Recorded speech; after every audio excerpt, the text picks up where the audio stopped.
नमस्कार दोस्तों, चलिए आज हम डिस्कस कर लेते हैं। आज कुछ एक नया क्वेश्चन अपने पास आया हुआ है। जैसे कि आप ऊपर देख सकते हैं।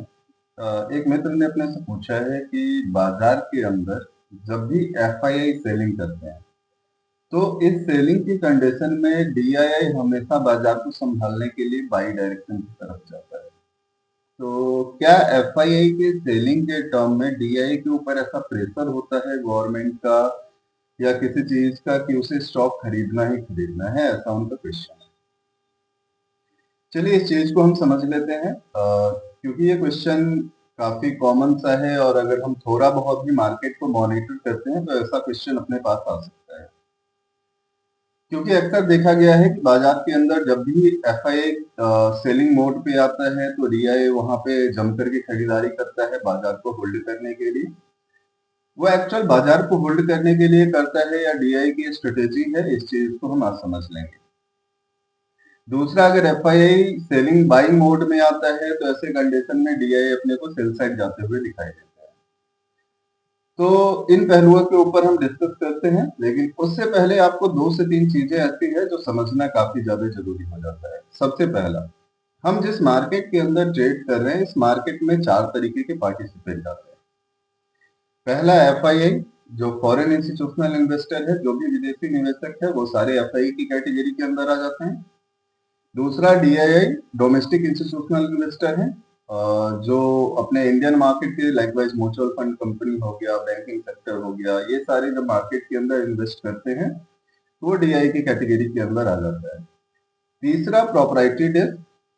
प्रॉपराइटरी डेस्क यूजुअली हम ऐसे ट्रेडर या इन्वेस्टर को कह करके चलते हैं जो मार्केट के अंदर इंडिविजुअल काम कर रहे हैं बट उनके पास फंड जो है वो काफी ज्यादा है। एक कॉरपोरेट की तरह ही काम करते हैं बट एक सिंगल पर्सन, इंडिविजुअल पर्सन की तरह वो मार्केट में एक्ट करके चलते हैं। चौथा रिटेल ट्रेडर। रिटेल ट्रेडर को मुझे नहीं लगता एक्सप्लेन करने की जरूरत है।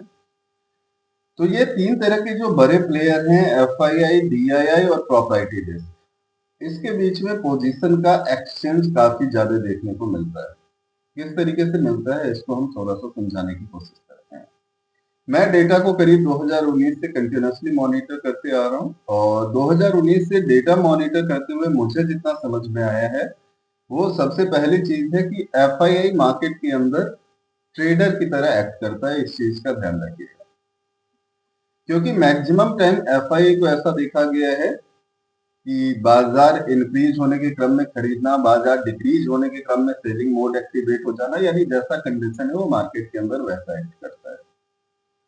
दूसरा जो डीआईआई है, डीआईआई इन्वेस्टर माइंडसेट का बंदा होता है और इन्वेस्टर माइंडसेट का बंदा हमेशा ये कहा जाता है कि बाजार जब भी सस्ता हो खरीदो और महंगा हो तो बेचो। इसलिए डीआई के पोजीशन के ऊपर अगर आप गौर करेंगे तो हर एक बिकवाली के साथ डीआई क्या करता है, खरीदारी करते हुए चलता है और जब प्राइस इंक्रीज होना शुरू होता है तो वहां पे वो प्रॉफिट बुकिंग स्टार्ट करता है। और तीसरा बंदा जो है प्रॉपराइटी डेस्क का। प्रॉपराइटी डेस्क ट्रेडर के नेचर का ही हम कह सकते हैं। वो यूजुअली है कि बाजार जब बहुत ज्यादा गिर जाए तो खरीदो, नहीं बाजार अगर कंटिन्यूसली रैंडम गिरावट करते हुए चल रहा है तो ऐसे कंडीशन में वो एफआई के साथ होता है, सेलिंग करते चलता है। बट जब बाजार एक पर्टिकुलर पॉइंट नीचे गिर जाता है फिर वो खरीदना शुरू करता है। तो यहाँ पे हम ऐसा नहीं कह सकते कि गवर्नमेंट का प्रेशर होता है और गवर्नमेंट के प्रेशर की वजह से क्या करते हैं, खरीदना शुरू करते हैं या बेचना शुरू करते हैं। गवर्नमेंट ऐसा कोई प्रेशराइज नहीं करता डीआई को। ये डीआई के ट्रेडिंग का हिस्सा है। डीआई के ट्रेडिंग की अगर हम बात करके चले, एक स्ट्रेटेजी का पार्ट है जिसके अंदर मार्केट जितनी बार करेक्शन लेगा डीआई को ऐसा लगता है कि अब स्टॉक सस्ता होते जा रहा है और हर एक सस्ते प्राइस पे स्टॉक को उठाया जाए। तो ये नेचर के ऊपर है, जैसे मैंने यहाँ पे आपके साथ रखा भी कि हर एक ट्रेडर का नेचर अलग अलग होता है। एफआईआई टोटली ट्रेडिंग माइंडसेट का बंदा है। वो जब भी मार्केट पिक की तरफ जाना शुरू होगा वो सेलिंग के मोड में एक्टिवेट होते चले जाता है और कंडीशन के अकॉर्डिंग वो तब तक सेल करते रहता है जब तक मार्केट के अंदर उसे पॉजिटिविटी नजर नहीं आता। और जैसे ही मार्केट के अंदर पॉजिटिविटी नजर आता है वो खरीदना शुरू कर देता है।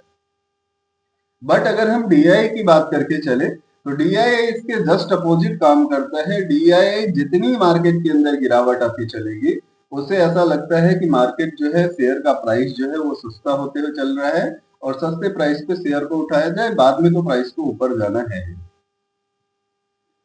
तो अगर आपकी क्वेश्चन के अकॉर्डिंग हम कहें कि क्या ऊपर से कोई ऐसा प्रेशर होता है, तो इस चीज को टोटली माइंड से रिमूव करके चलिएगा, क्योंकि गवर्नमेंट का ऐसा कोई प्रेशर नहीं होता कि मार्केट में जब भी गिरावट आ रही है तो आपको खरीदना ही खरीदना है, या ऐसा भी कोई प्रेशर नहीं होता कि मार्केट जब इंक्रीज की तरफ जा रहा हो तो वहां से आपको बेचना ही बेचना है। ये दोनों ही चीजें यहाँ पे नहीं होती है। उम्मीद है आपका जो क्वेश्चन था उसका समुचित आंसर आपको मिला होगा। चलिए, और भी अगर आपका कुछ सवाल हो तो आप कमेंट बॉक्स के अंदर भी पूछ सकते हैं, या पर्सनल मैसेज के थ्रू भी आप उन सवाल को पूछ सकते हैं, या फिर नीचे मेरा व्हाट्सएप नंबर दिया हुआ है, उस व्हाट्सएप नंबर पे भी आप अपने सवाल को रख सकते हैं। मैं उन सारे सवाल का आंसर देने की पूरी कोशिश करूंगा।